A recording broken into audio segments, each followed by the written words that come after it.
The Somatic Narcissist. I'm Elizabeth Shaw. Welcome to the channel, which is all about the narcissistic personality disorder, to give you more understanding of the things you might have been through within your life, the people you might be dealing with in your life, how to handle those people if you cannot go no contact, and most importantly, how to recover from narcissistic abuse. If you find the information on this channel helpful, please do subscribe. Videos are released usually on a Monday, Wednesday and a Friday. Hit the bell if you want notifications of when videos are released. If not, just check in when you're in the right frame of mind to listen, and always make sure you've got something to do afterwards that picks you back up, that cheers you up, that focuses on your future and less on your past. We do need the knowledge of narcissistic abuse and what it does to us, but we also need to create a happy future for ourselves. So, signs of a somatic narcissist.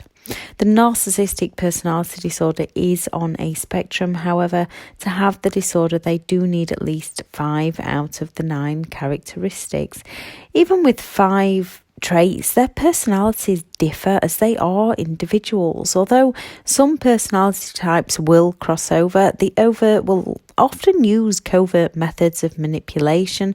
The grandiose narcissist will play the victim at some point, and the vulnerable will play the hero and play the grandiose narcissist when it suits a need of their own. Most narcissistic people will have somatic and cerebral traits. They will just sway more towards one. They will either be dominantly somatic or dominantly cerebral. So a narcissistic person will always up their games and switch between their hideous tactics and characteristics and manipulation methods to suit whatever need they need to meet at any given time.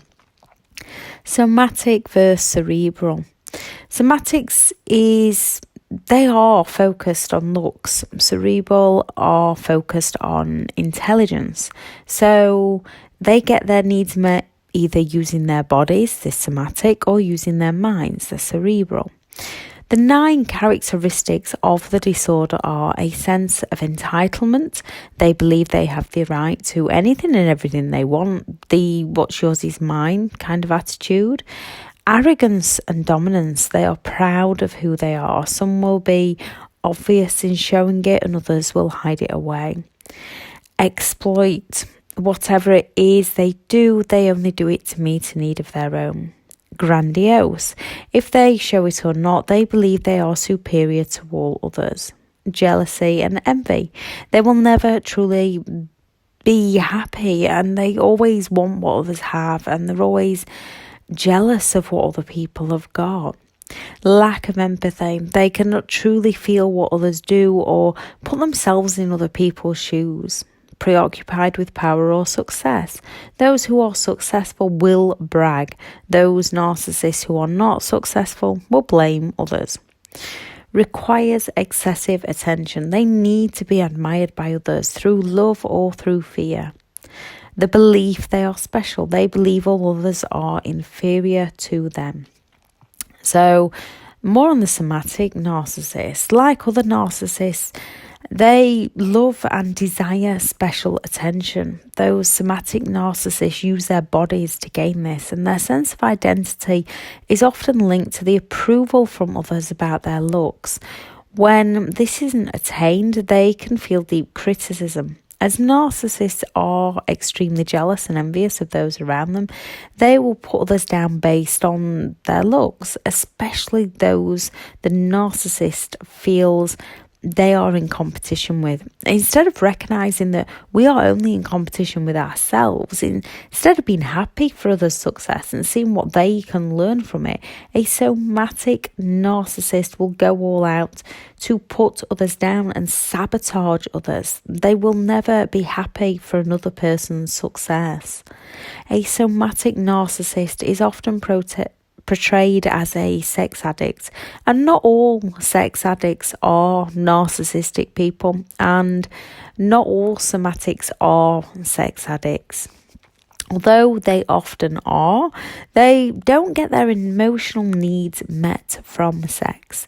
They get their needs met in the chase of the sex, their conquests over having so many partners, their reaction when they just up and leave and discard one partner for the next, the excitement of getting a new model, excitement of winning someone over and breaking down their boundaries.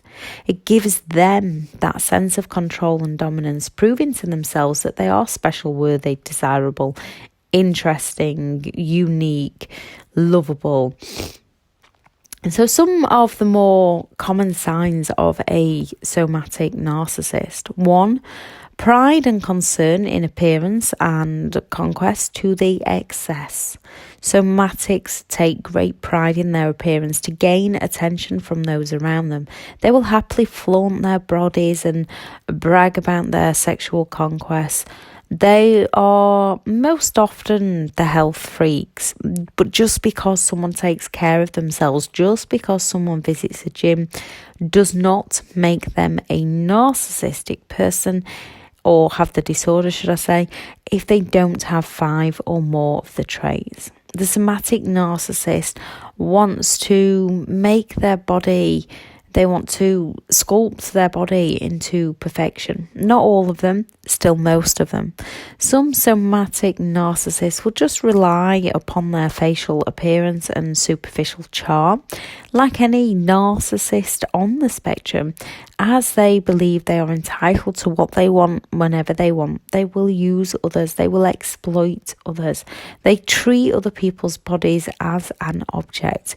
How people like to upgrade phones or try different models, that's how somatic narcissistic people use and see other people's bodies, just a new toy. Then once they are bored with it, they will often discard and move on to conquering the next. 2, vanity. As narcissists are preoccupied with power and success, they believe they are special and they want excessive attention. Somatic, like other types of narcissists, want the best of everything. To a somatic, this can simply be just down to the clothes that they wear and the hairstyles, leading on to cars, homes, holidays. They can obsess over their appearance, they can boast about their appearance, and they can flatter those around them as they fish for the compliments to fill their own self-esteem up. They're not giving compliments to be nice, to be kind, to compliment someone. They're giving them to either suck people into their games or to fish for a compliment in return. Not that they'll never admit to having self-esteem issues or insecurities. They can go all out with the plastic surgery as they strive for perfection, and they can go overspending on things like plastic surgery. If they lack in empathy, if they exploit others, they are most likely on the spectrum somewhere. However, just because someone likes to drive a nice car, just because someone wants a facelift, that alone does not make them a narcissist on the spectrum. Aging hits the somatic narcissist the most, as they are often reliant upon their looks. 3, sex. Both somatic and cerebral, I have read, do prefer taking care of their own sexual needs and get the end pleasure from the actual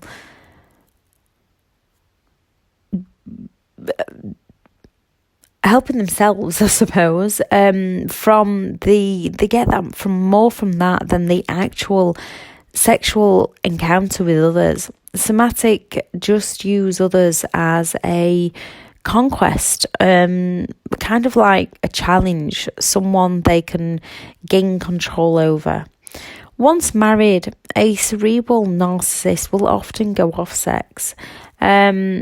And somatics often do too. The males often, but not always, will turn towards porn. The somatic uses other people's bodies to basically self-masturbate. That's the word I was looking for earlier. Basically, the partner is often used as an object an extension of themselves. The male and female somatic narcissists just use other people's bodies like a toy.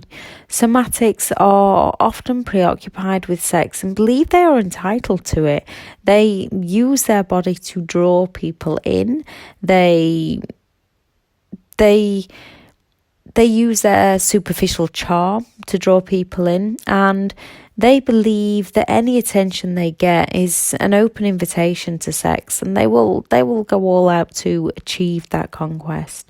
Not all narcissistic people are unfaithful, but the majority are, and the somatic can be pathological when it comes to affairs to feed their desires and their need for attention and their need for admiration. They can also feed their need for attention just from people admiring their looks. Not everyone who flaunts their bodies is a narcissist. If they don't have the 5 out of the 9 characteristics, they are just self-confident people. They are just people that take pride in their appearances. As long as they're not going around exploiting people, hurting people, then they just take pride in their appearance, and there is nothing wrong with taking pride in one's appearance. 4, impatient and self-absorbed. As with most narcissists, they have that sense of entitlement that they are entitled to special treatment and special attention. They expect to have all their needs met without the empathy to care for those they exploit or hurt along the way. Conversations will very quickly be turned into them, about them, how good they are, exaggerating all their achievements. They will ignore your needs as they focus on their own needs, wants, desires and problems. Anything you do, they will try to do better, or they'll exaggerate something they've done. They will make up things they've done. They will take credit for things you've done, or they will sabotage your success. Any problems you may have, they shall dismiss them with, "It wasn't that bad," and they will have always suffered worse than you. A narcissist will play the hero or the victim, yet never the villain. 5, triangulation, to gain attention they believe that they deserve. Killing 2 birds with 1 stone method. They will often inform a partner, or they'll tell their partner that someone is flirting with them, or talk about how an ex would have done something for them that their partner's not currently willing to do, which is very confusing as they've already smeared the ex and told the new partner how much they hate the ex. The new partner then ends up feeling jealous and insecure, often losing their boundaries as they try harder and harder to keep the narcissist happy, as they know that the narcissist left the ex who would have done that for them. It's a very confusing place to be. So the narcissist makes the new partners doubt themselves, their thoughts and their feelings. And if partners bring anything up, a narcissist will commonly tell them things like, "You're insecure, you're jealous, don't be so sensitive," and other gaslighting sentences to take the blame away from the narcissist and pass the problems on to the partner. When in reality your instincts are correct, the narcissist gets attention while they gain control of your mind, and you slowly lose control of your mind. They only want to talk about your reactions to their behaviour. They never want to talk about their behaviour itself. Narcissists will flirt and deny, another one to provoke those feelings of jealousy, insecurities and self-doubt within their partners. They flirt in front of them and then deny all knowledge. Some will flirt and then tell their partner to get over it or stop overreacting. Again, so the partner doubts themselves and believes themselves to be the problem and not the narcissist behaviour itself. Triangulation is used to create shame in people, making people believe they're not worthy or good enough. Create a competition of those around them by comparing people against each other. Create jealousy between those around them, and the narcissist is extremely envious and jealous of those around them. Not that they'll admit this. Some do make it more obvious than others. Create absolute chaos between drama. The narcissist who often says, why do you have to make things so difficult, is because they themselves make things so difficult. They seem to thrive off that drama.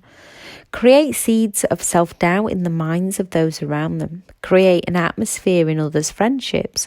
Create isolation, cutting people off from support networks and reality checks so the narcissist can further their control.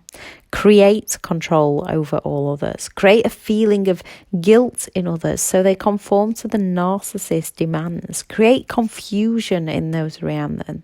Create conflict in those around them. Create attention and reality checks going through the narcissist only. They're the main reasons that triangulation is used and what it does to those around them. 6. Criticism. A narcissist cannot stand criticism, real criticism or perceived by the narcissist to be criticism. To a somatic, if this is about their looks, they will project, they will sulk, they will invalidate, they will intimidate, they will silent treatment. Anything they can to twist it around and take control back because their ego has been injured. They will also criticize others. They are extremely jealous of those around them and they will put others down. They will make fun of others.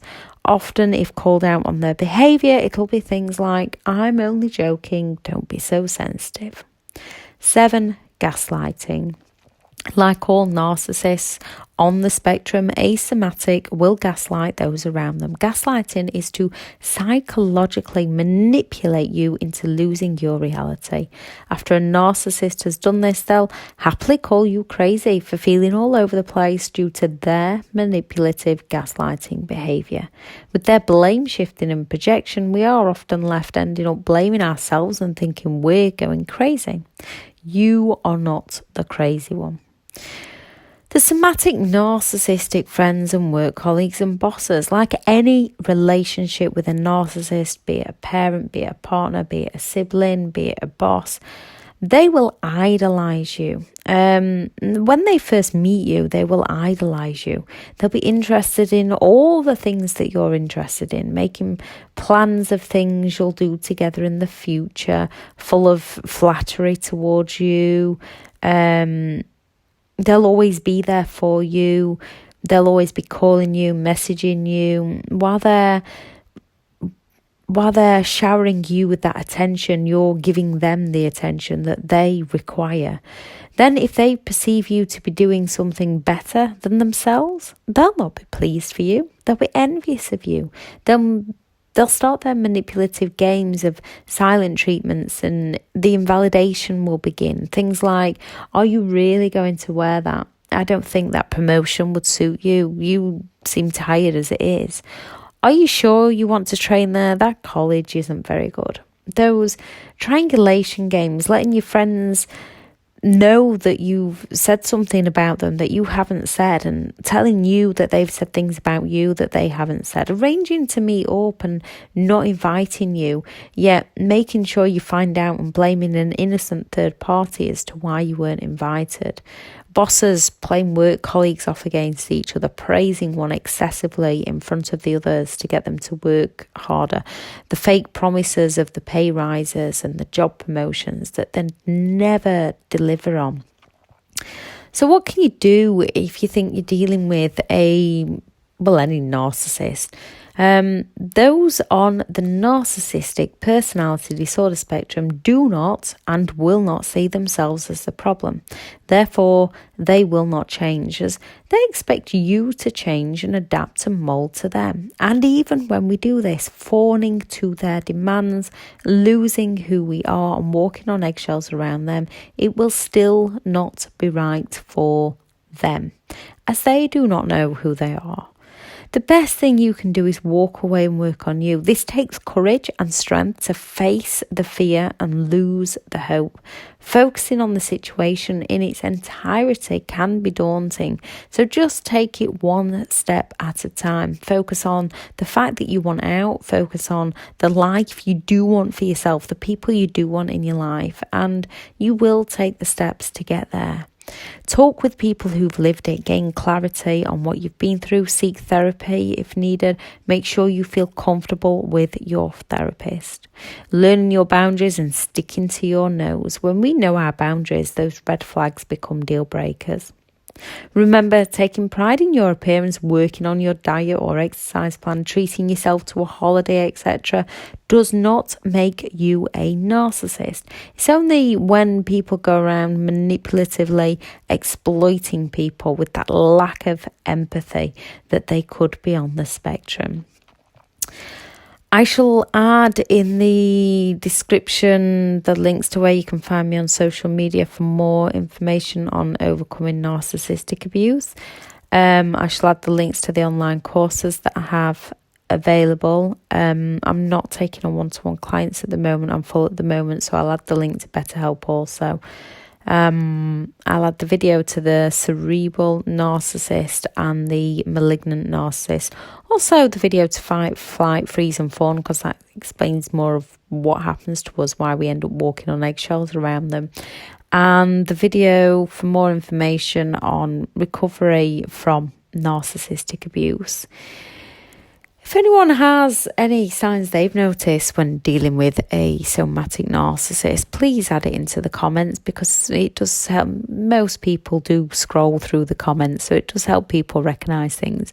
If anyone has any tips on recovery, add that into the comments also. This is about building a community to help each other out. And if you have any questions, please also add those in. And then I can often answer them by doing a video. Thank you very much for listening. Bye.